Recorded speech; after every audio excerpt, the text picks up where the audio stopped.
Okay guys, mag-share tayo regarding nasa table natin na mga lead na pin light. Share ko lang po yung basic regarding dito.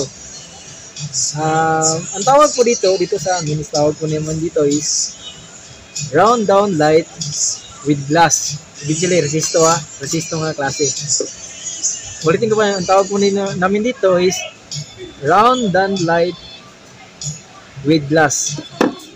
Ito po yung glass niya is tempered glass po to. 3mm yung thickness niya. Okay po. Tapos, meron pa yung 18 watts, 12 watts, 9 watts, and 6 watts. Basic information po, basic installation kung paano po mag-install. Yung susukutan niyo po is dito, sa likod. Basic lang po to ha. Dito kayo magsusukat kung case kayo mag-install sa bahay or mag-DIY. Dito po kayo magsusukat sa mismong likod niya. For example, yung 18 watts natin is 16 cm. Tapos yung 12 watts natin 12 cm. Tapos yung 9 watts natin 11 cm. Tapos yung 6 watts natin 9 cm. Okay po? Yan po yung basic regarding dito. Ang tawag po dito is round down light with glass or either pin light with glass.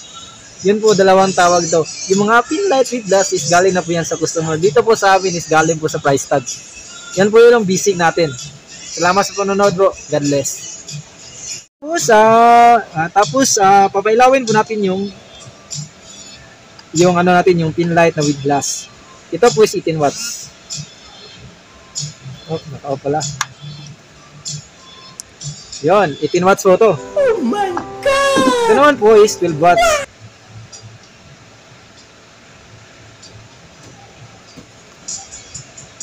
Yan, 12 watts po to. Ito naman po is 9 watts. 9 watts po to ha. Ay, 1 byte pala. 9 watts po to. Ito naman po is 6 watts.